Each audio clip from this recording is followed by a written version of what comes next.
Good morning, beautiful people. Okay, so today I'm going to talk about number of homes for sale up from last year, but below pre-pandemic years. What's going to happen now, right? Okay, so we've talked about that. Home sales have gone down, but what are we focusing right now? And a lot of you are like, oh, you know what? I'm going to wait till the interest rates are going down. People, I'm going to tell you something. Stop dreaming. It's not going to happen. Yeah, I mean, right now we're in a regular market. The market is shifting. You have a little small buyer window to buy. So think again and listen to me. All right, so number of homes for sale up from last year, but below pre-pandemic years. Keep in mind, we're not counting 2020, 2021. And half of 2022 too, when people were like, oh my gosh, everything's going crazy. Let me buy a house. Okay, I did buy a house too last year. So yeah. But because, you know, the interest rates were really low. And I mean, I had to take advantage of that. Some people even have a 1.5% interest rate. But anyways, those days are gone. Keep that in mind. So the biggest challenge in the housing market right now, and likely for years to come, is how few homes there are for sale compared to the number of people who want to buy. Yes, people, you heard it. I'm going to tell you, this is how few homes are for sale compared to the number of people who want to buy. What does that mean? That means that we're in a low inventory. Be like, but it's not a seller's market. Of course not, but you know what? There is a huge demand of buyers, and buyers that couldn't buy, buyers that have a hold. I mean, if I right now look at my database, I have over 1,500 people looking to buy right now. But let's not even go there. Okay, so we're not talking about me. We're talking about what's really happening in the market.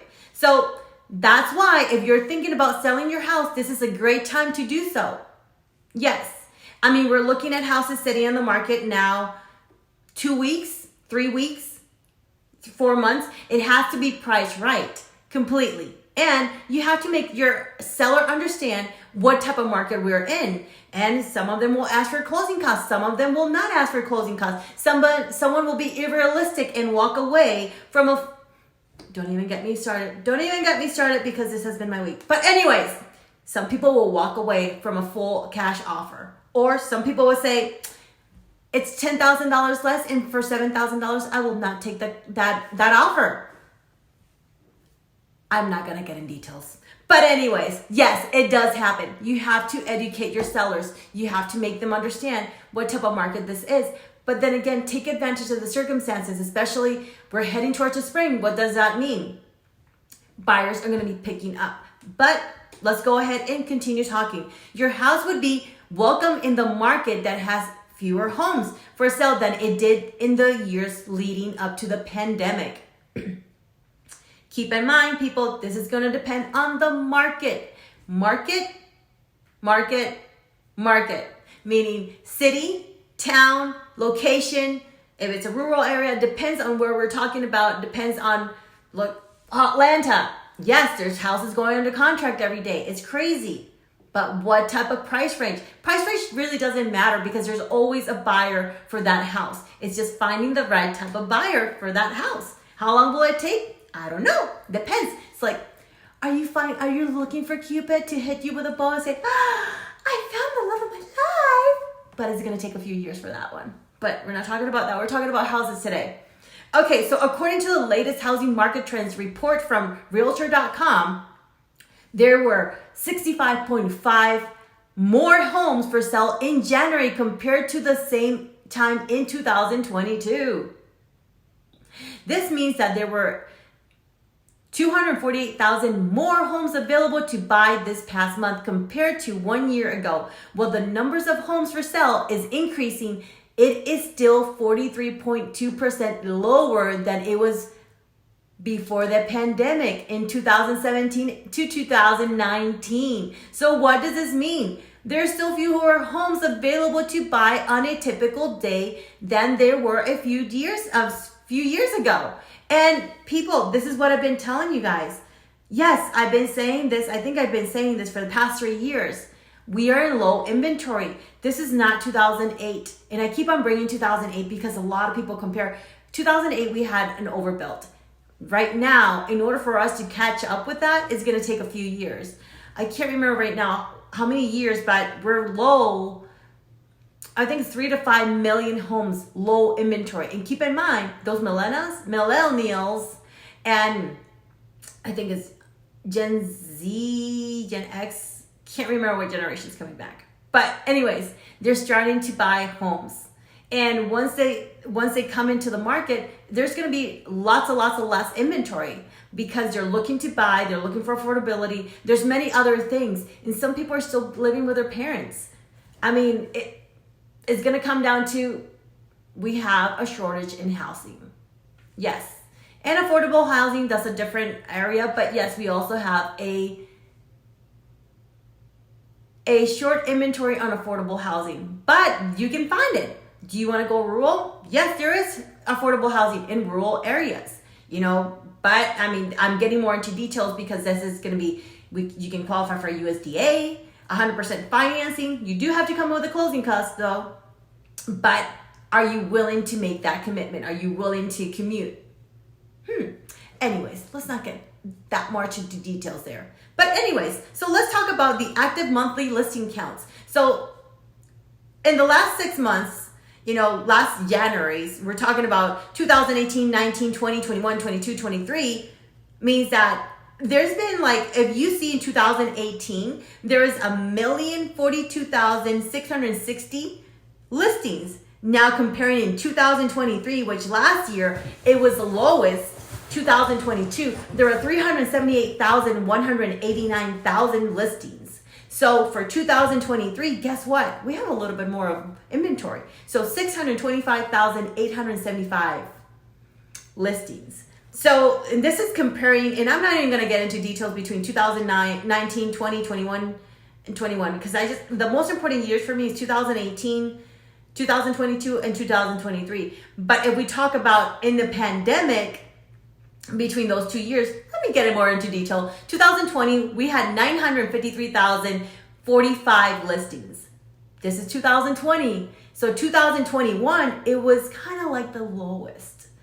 But compared to 2022 had lower houses because lower listings because people were refinancing. I mean, of course, if you're getting a 2 or 3%, and if you could get a 1.5%, 1.89%, what are we talking about? Why would you even move? Think about that. So in 2021, there was 532,603 listings, meaning that there was not that much inventory, but 2022, that's where everybody dropped it. 378,189 houses for sale in the market.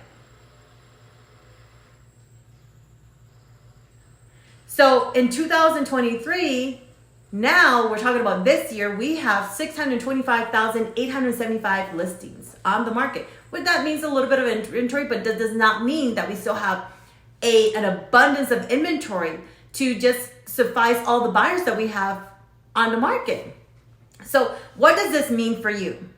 Okay, fewer homes for sale means buyers have fewer choices than they did prior to the pandemic. And the frustration is leading some to give up on home buying process altogether. That is a different story, but that is very true. I've had clients looking for 2-3 years finding for that perfect house. But with mortgage rates sitting lower than they were at a peak last fall, that means that we have come down from last fall because believe me, last year was a little bit crazy. Remember that? Okay, so more buyers are willing to come back into the process. They just need to find homes to buy. This is welcome activity for the spring market, especially the market. I can't tell you about how this spring market is going to be, but be prepared. Hold on tight, people. Especially if you're thinking of buying or selling your house. I mean, if you're thinking of selling your house, then you know what? It's time to list. Time to start looking and talking about what are your choices, where you're going to go, and what are your thoughts. With a renewed interest in buying a home for many, the New York Times reports, we're talking about the New York Times here. I think they're a little bit of a credible, a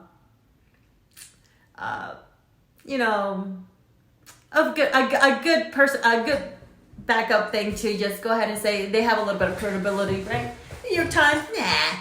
Okay, so this is what New York Times is saying, right? Home buyers are edging back into the market after being sidelined last year. What does this mean? So if you want to take advantage of a sweet spot in the market, this spring could be your shot. Look at that. I like that. So the housing market needs more homes for sale. And this is true. If you're thinking of selling, if you even thought about it, look, let's connect and let's see what I can help you. And first of all, let's get you pre-approved before you go ahead and say, I'm going to sell a house. Tell me your circumstances. If you're getting divorced, you're having a baby, you're upgrading, you're downsizing. I talked to someone that was downsizing. Supposedly from a 6,000 square foot home, there was downsizing to a 12,000 square foot home. But anyways, that's a different story. So make your plans, make a list, and let's connect today. And let me know if you guys have any questions. And let me know if you are planning to sell and if you're even thinking of buying. But with this, I want to tell you, I like this little slogan. It says, so if you want to take advantage of a sweet spot in the market, this spring could be your shot. Have a beautiful day, people. Bye.